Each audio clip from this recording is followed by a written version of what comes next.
E vamos começar já agitando o programa aqui, indo direto aqui para uma pauta, trazendo esse novo personagem que eu bem mencionei aqui na cabeça, que é o seguinte, uma imagem curiosa para vocês aqui se situarem, para a gente entender o que está em jogo. Por acaso, vocês aí do meu respeitável público já ouviram falar na patroa do PCC? Bom, eu acho que para mim essa é a prova que crime não tem gênero definitivamente. Isso porque Elaine Souza Garcia, a mulher gravada nesse vídeo para vocês que estão nos assistindo, segurando um fuzil e apontada como a líder do novo cangaço. Nosso analista de segurança pública entende tudo e mais um pouco, sempre do rastro da informação. David de Tarso vai contar pra gente quem é essa tal patroa do PCC, David, pelo amor de Deus. Exatamente, Marinha. É Elaine Souza Garcia, conhecida como Elaine Patroa. E no crime organizado, eles são bem organizados e não existe nepotismo, porque ela pegou o lugar que era do marido, o Delvani Lacerda, conhecido como Pantera. Ele foi preso e depois ela assumiu, então, essa função. Recebeu um treinamento exclusivo ali, até mesmo com fuzil, foi elogiada para atuar nessas ações criminosas que a gente vê. Como que acontece? Normalmente, os bandidos vão até cidades pequenas, onde o policiamento ele é reduzido, normalmente tem poucas bases da Polícia Militar, atiram contra essas bases, fazem pessoas reféns para promover esses assaltos, como a gente noticiou nessa semana aqui, o assalto a um carro forte, né? Então, essa ação tem sido praticada ainda pelo crime organizado e, segundo as investigações, tanto da Polícia Civil como também do Ministério Público, na verdade, da Polícia Federal e do Ministério Público de São Paulo, a Elaine, conhecida como patroa, assumiu o comando. Mas sim, tá presa no momento. Tá presa. A gente conta com a presença ilustre, diretamente do nosso amado e armado Rio de Janeiro, Roberto Mota. Beleza, Mota? Mestre, me diz um negócio aqui. Eu acho que até talvez faltou um certo cavalheirismo para a polícia nesse caso, né? Normalmente são damas primeiro, mas acabaram prendendo o marido primeiro dessa vez. O que você achou? Marinho, o Brasil é inacreditável, né?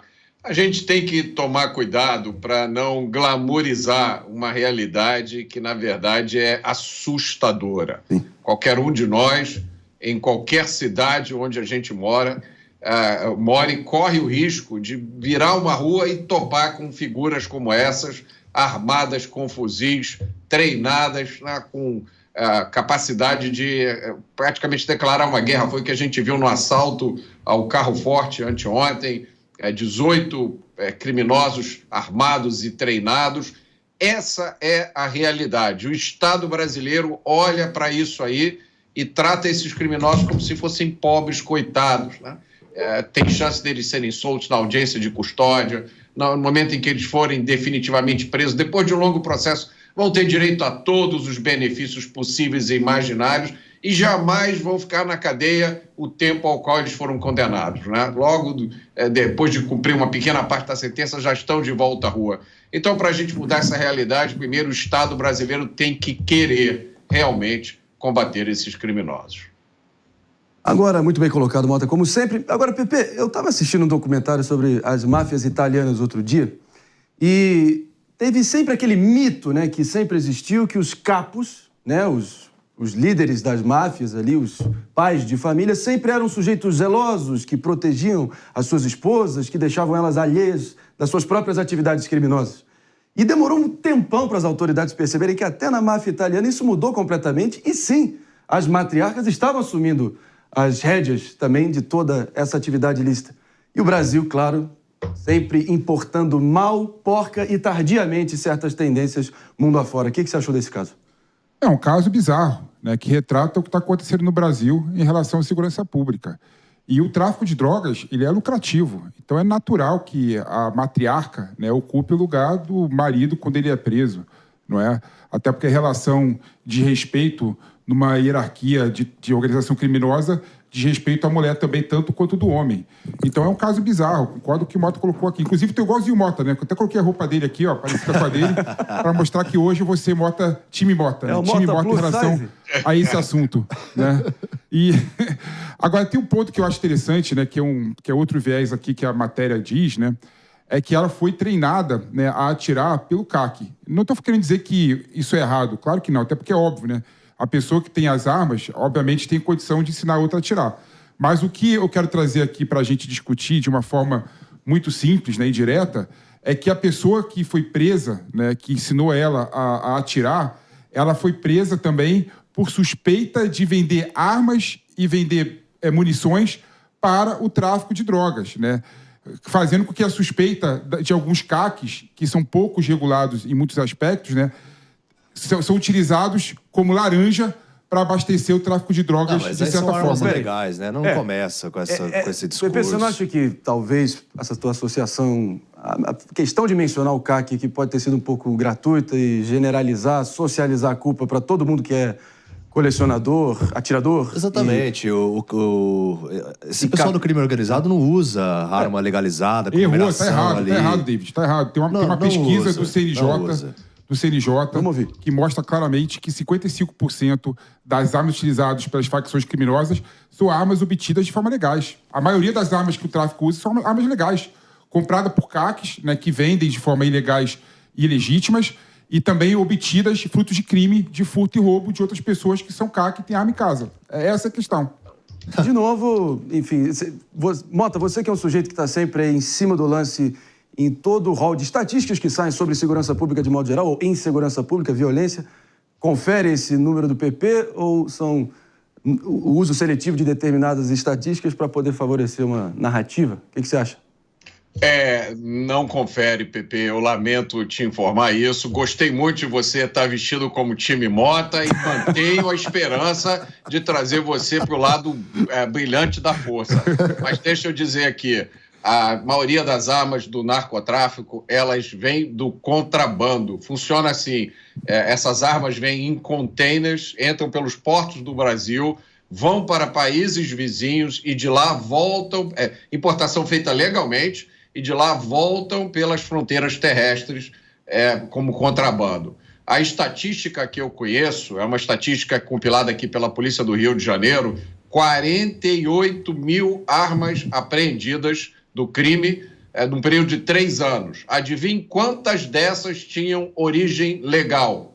11 armas, entre 48 mil. Você fizer a conta, dá 0,022%.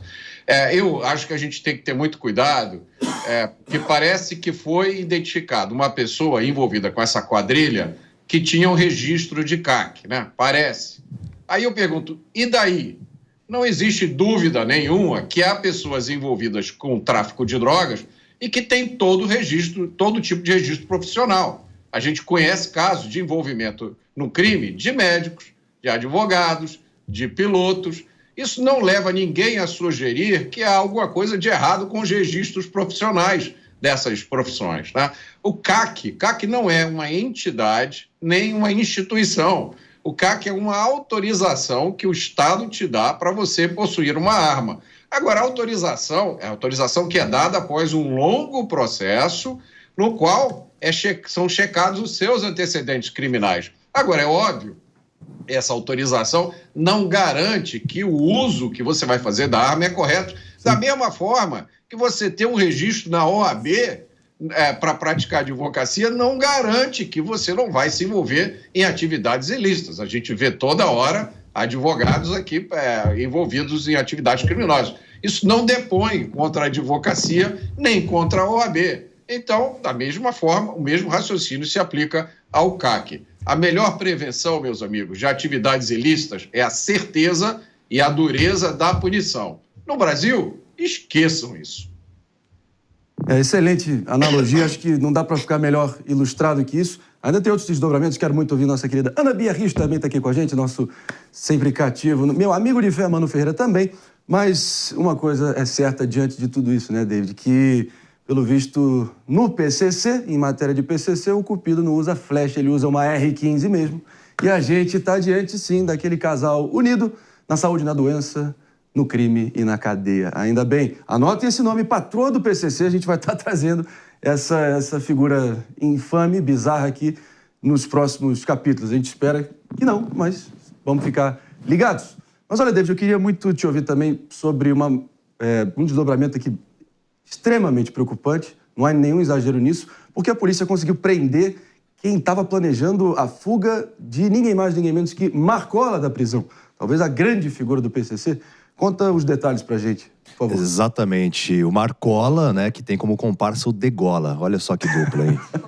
Parece piada, mas é verdade. O roteirista do Brasil é um alucinado completo, né? É o Ivan Garcia Arruda, ele que foi preso porque foi descoberto um plano pelo Ministério Público em que ele estava tramando ali a fuga não só do Marcola, mas de outros integrantes do PCC. E aí esse plano foi descoberto, então. E o Mota tocou num ponto muito importante também sobre generalizações, porque eu me lembro muito bem que até o promotor Lincoln Gaquia, do GAECO, esteve à frente da transferência do Marcola para a Penitenciária Federal lá em Brasília, do interior de São Paulo para a Penitenciária Federal.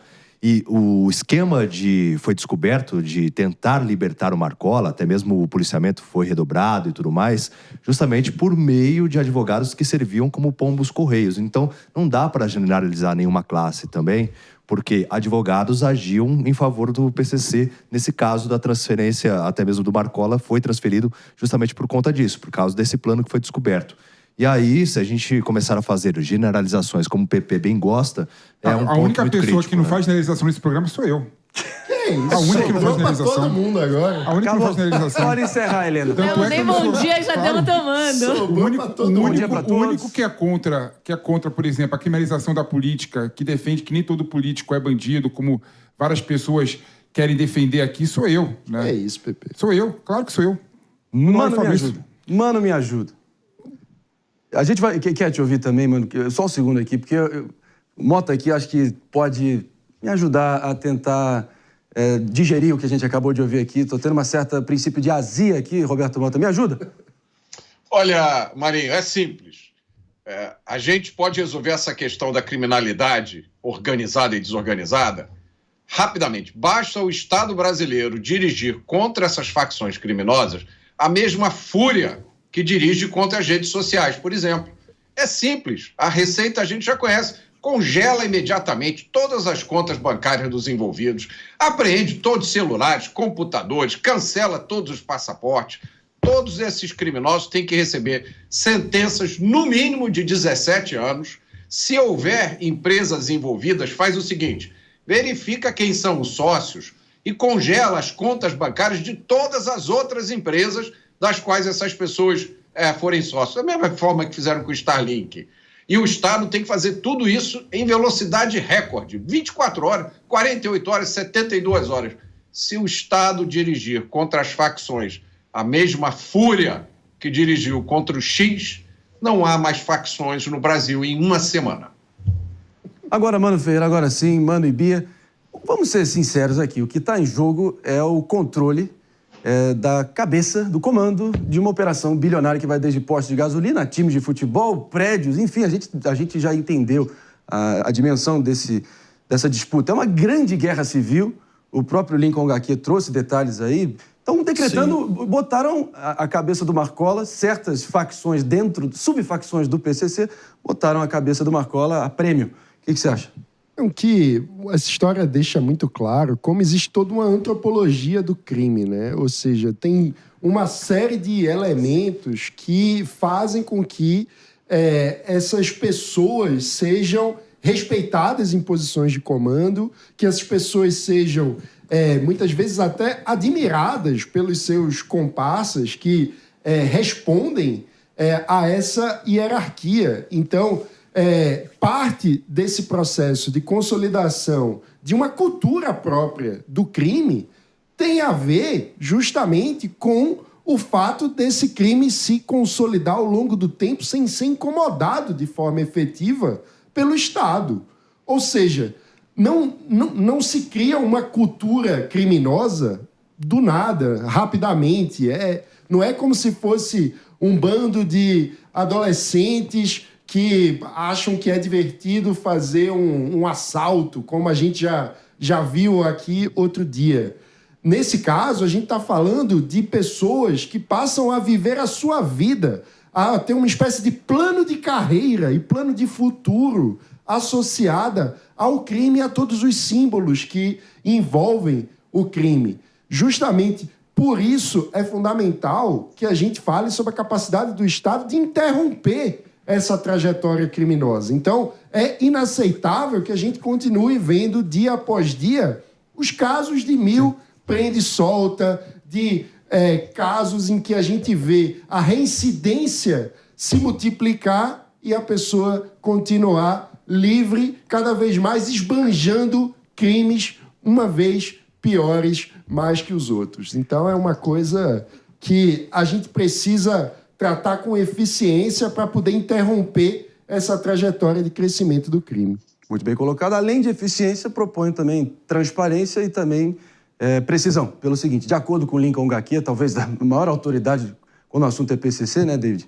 De um lado, a gente tem o Roberto Soriano, o famoso Tiriça, junto com o Abel Pacheco de Andrade, que é o Vida Louca. E eles, de acordo com Gaquia, teriam decretado ali a morte do Marcola de uma vez por todas.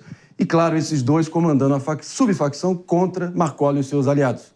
Mas esses aliados aí que tentaram promover essa fuga espetaculosa acabaram dando com os burros na água. Se eles queriam realmente ter o Marcola por perto, pelo visto eles conseguiram, mas é porque eles vão estar juntos dele dentro da prisão a partir de agora, não é isso, David? É exatamente isso. Inclusive, o Lincoln Gaquia foi uma figura importante porque, em relação ao Estado, quando o Estado não agiu, foi ele que se colocou ali à frente para promover a transferência do Marcola. Então, virou alvo por conta disso, né?